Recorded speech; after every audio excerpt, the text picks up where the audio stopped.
Alright, what's up and welcome to the channel. My name is Headshot. Thank you guys for joining us for the first ever Diamondback we've ever featured on this channel. These guys reached out to us a couple months ago. They wanted us to review a couple of their concealed carry firearms, and here we are with number one, the Diamondback DB9 Gen 4.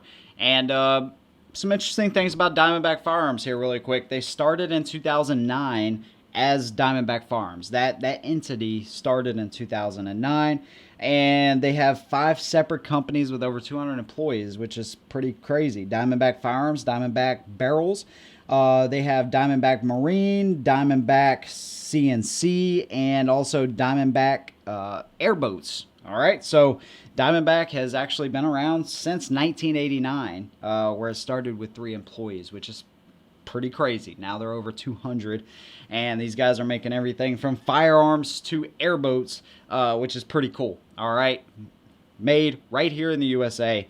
And I had some reservations about this company and these pistols in general. All right, but today I'm going to show you a few things about the DB9 Gen 4, and we're going to talk about everything from pros and cons. You guys know how we do it here.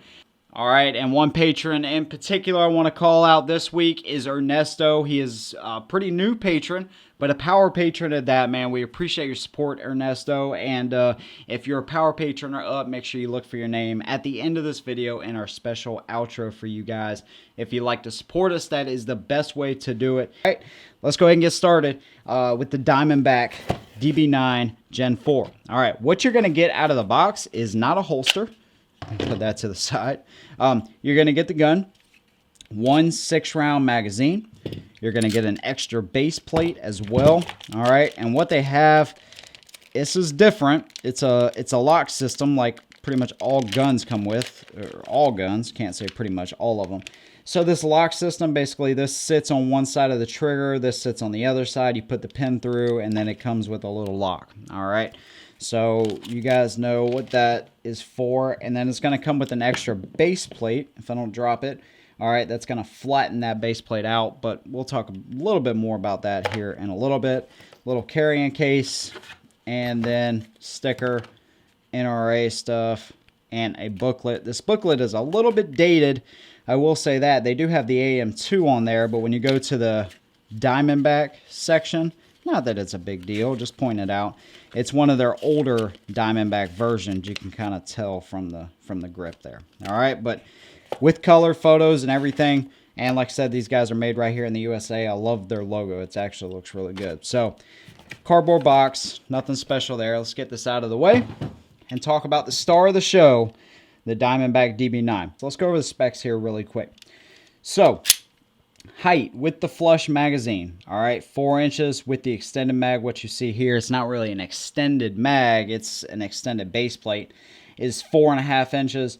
Weight 13.4 ounces unloaded. All right, length 5.73 inches, width 0.89 inches, and the barrel length is 3.1 inches. Very small gun. And just to give you a little bit of a reference, let's bring in one you're familiar with by now. SIG P365. Keep in mind, 6-round gun, 10-round gun.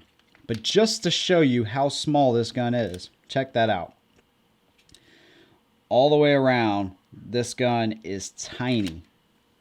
Thinner, smaller. Now, this is the dimension to watch. All right, now, if we had the flat base plate in there, which we probably should have done, but we'll do a how small is the DB9 video, so we'll get into all that. But just to give you a reference, the gun is really tiny. I mean, it is. I don't know. I don't know how else to put this, but the gun is small, and all that for an MSRP of around $269. So street price, you're looking at much lower than that. That's pretty impressive. The slide material, it's stainless steel, and then you have a black nitride finish over that. Of course, polymer lower. All right, let's talk about the features here really quick on the gun. Front and rear slide serrations. All right, so if you do your press checks and all that kind of stuff, you can do that. Sights are interchangeable with Glock, which is nice. And one thing to note is you have more of a U-notch in the rear than a squared off notch, all right? Which isn't a problem. It's just one of those things I wanted to point out to you guys. But compatible with any Glock sight, which is nice. And then you have a ramp right here, so if you need to do a one-handed reload, you can do that. Big bright white dots there too. All right, so easy to pick up during the daytime. And one thing with these smaller guns is normally the spring on these is really stiff, and this gun is really no exception. It is pretty stiff, but these slide serrations do a good job of keeping the gun locked into your hand, or giving you a good bite, I should say, so you can charge the gun up. Slide stop, very minimal design, which I can appreciate. No external safety, nothing like that. All the safeties are on the internal side of the gun. Takedown notch, very similar to a Glock right there. Magazine release. It's protected, but it's very small, and we'll get a little bit more into this later, but releasing the magazine, there you go, pretty standard, non-reversible, by the way. Grip texturing on the gun all the way around. It's more of the aggressive variety, okay? So probably want to wear an undershirt. This has actually been Mrs. Headshot's carry gun for a while now. But as far as an undershirt, you probably want to carry that, but it's not too aggressive, and it's not all the way around, so you do get a little bit of relief right in here where the gun's going to be sitting up against your skin, which is nice. Thumb indentations right there. A little bit of a beaver tail in the rear. So the way this gun's designed, when you first put it in your hand, you have a really wide grip on a smaller gun like this. Not only does aesthetically it look a little bit funky, but it just feels a little bit weird too when you put it in your hand. But once you start shooting it, you start pointing the gun, you get an idea of where it's at. It's not too bad. And then that beaver tail gives you a little bit more, protects your hand, of course, but then, you know, it just kind of makes it feel bigger than what it is, if that makes any sense. They did do somewhat of an undercut under the frame here, or under the trigger guard. All right, so you can get your fingers up on the gun and choke up on it. Really, really nice. Extractor right there, external extractor, and you can see the barrel is left alone, left stainless color. No provisions for left-handed shooters, unfortunately. All right. Now, one thing that's interesting, and maybe some of you guys can point this out, but they're located in Cocoa, Florida, and I had read something about them being acquired by Taurus. I don't know if that's any longer the case, because I really couldn't find a whole lot of information out there except for some old posts like 6 years ago. So if you guys know anything more about that, drop us a comment, let us know. But I thought that was kind of interesting. But this company's been around for a while, all right? And this being the Gen 4, I think the first generation came out around 2010. So they've gone through some generations, and I've seen and read about some issues that they've had with the earlier generations, which is why I wanted to run a bunch of rounds through this gun before I just put this review out. Now, we will talk about the trigger after the shooting part of the review, but I wanted to touch on the way it carries here really quick. They sent us a Pentex holster, all right, inside the waistband type of holster here. You know, it seems to do all right. Mrs. Headshot's been carrying it more than I have, and it's a really small, light setup. There's plenty of holsters available. The only thing I noticed with this one, I am not a fan of these clips, so that's probably something I would change out. It does have a couple of retention screws there if you want to adjust that. But like I said, this is a Pentex. And I don't know if it's so much the gun or the slide, but this is a stainless steel slide with the nitride finish, which I know is actually really good. And I have noticed some holster wear, some premature holster wear, considering the age of the firearm. And I don't know if it's some of those drag points like what we talk about in holster videos and all that kind of stuff, but you can see how the gun mirrors the holster mirrors what the gun is, and that creates extra drag on the gun whenever you're, you know, holstering in and out of the holster, whenever you're doing that. So just wanted to point that out. There are other holster options available though for the gun right out of the gate, but they sent that one to us and kind of show it and get an idea of how this gun carries, which, to be honest with you, Miss Headshot pointed this out before the video. She said this is really one of the few guns she can carry pretty much anywhere on her, and even when she sits down on stuff, it's not digging, and it's light enough to carry like that. So that says a lot, because she's carried a lot of guns over the course of 5 years, and this being one of the few that she can carry comfortably is really nice. And that's why a lot of these options are, you know, a lot of people say, man, there's just another 9mm subcompact carry gun, but sometimes these little changes and little guns like this actually work out for some people. All right, so there you go. Let's go ahead and go to the breakdown here really quick. Then we will take you guys to the range with us. You, of course, want to make sure that it's clear. I'm going to pull the trigger, cheat back on the slide, pretty much just like a Glock. And actually, you know what? The easiest way I found, I tried this before, is I'm going to pull down on those tabs first and then pull the trigger. And that seems to actually work out better because these things are so far, you know, they're protected. And they're really small is what I'm trying to get at. So trying to get in there and release that block so you can release the slide off. That's the easiest way I found. But you can see your slide rails there, points of contact, and trigger bar, ejector, all of that good stuff. Single captive recoil spring, firing pin block, all of that good stuff. You guys have seen this 100 times. Pretty much all these guns are the same as far as internals and how they break down and all of that. Function check, there we go. All right, let's go to the range where we will show you guys how this gun shot. When we come back, we'll do pros and cons. We'll talk about that trigger and our overall opinion of the DB9. We will see you guys in a minute. Let's try it out. That spring is really stiff on this thing, so if you get one, just so you know.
Close.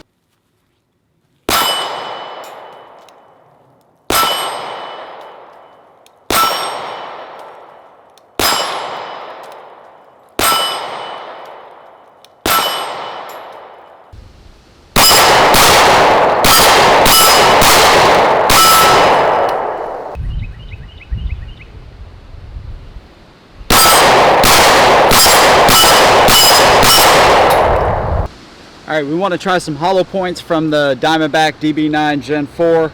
I got 135 grain Hydroshock low recoil from Federal. Let's try it out.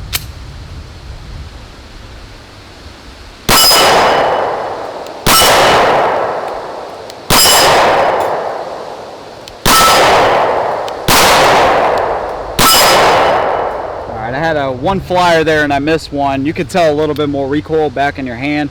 This one already has quite a bit of recoil, but the shot placement was good. So just knowing that it'll feed hollow points, obviously, with a gun like this is very important. All right, hopefully you guys enjoyed that. To be honest with you, with a gun this small, it actually shot really good. All right, which is impressive. And I really can't say enough about it. We put a group out on Patreon with our first shots video, and man, this gun is a little shooter, man. Accurate, and we had no issues, all right, which is really nice.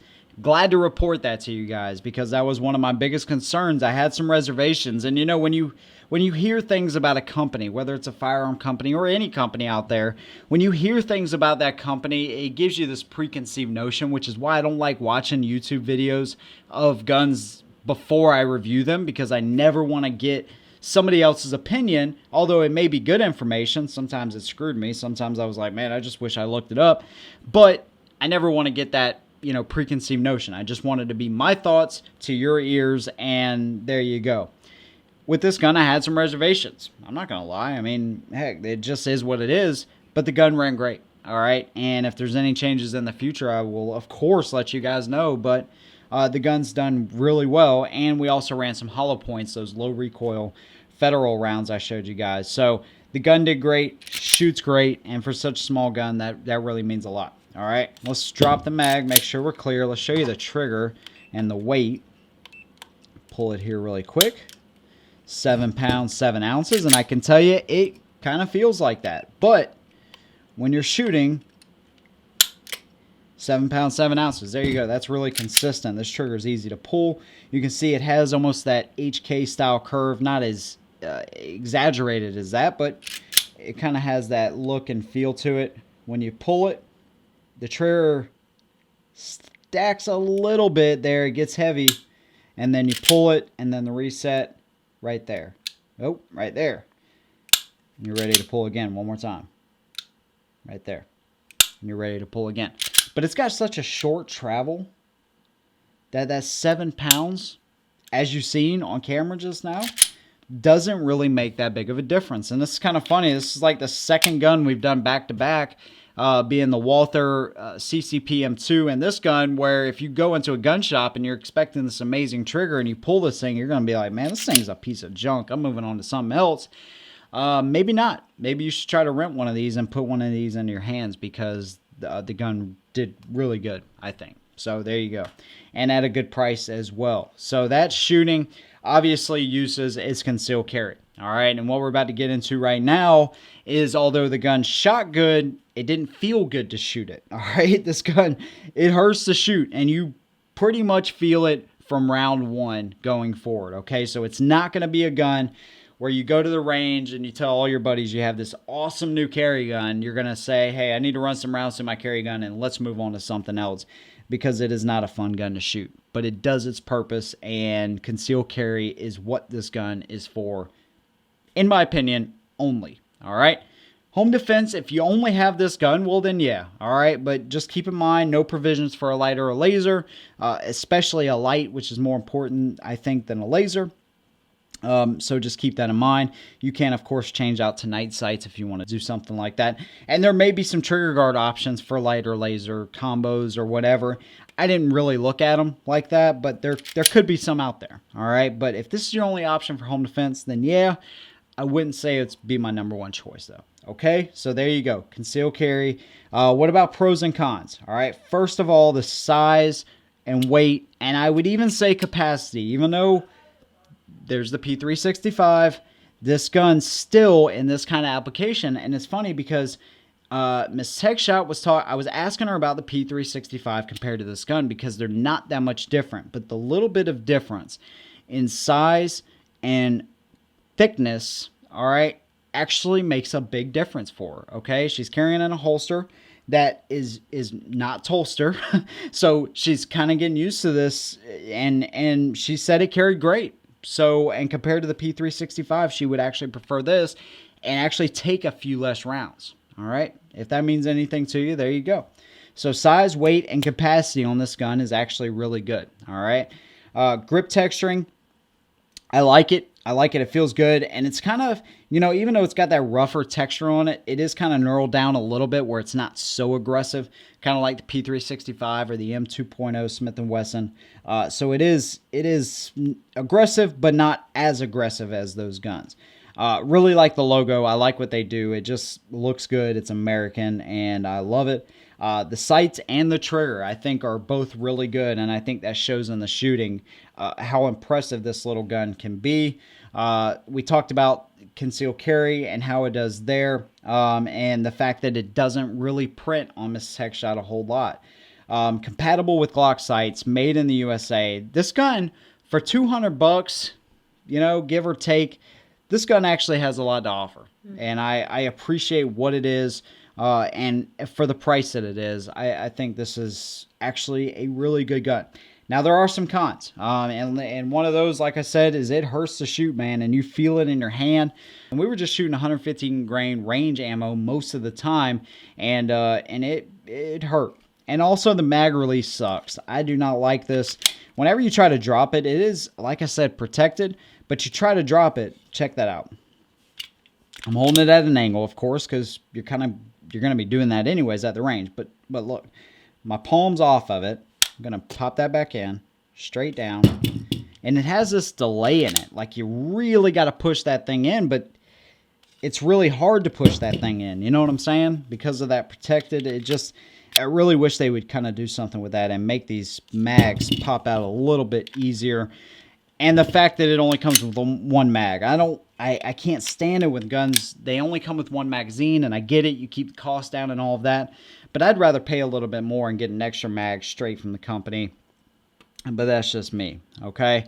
The finish and stuff, I don't think it's on the finish, because stainless steel with nitride finish is actually really good. I think it's more in the way the holster is designed. But like I said, there's plenty of options out there if you want to check that out.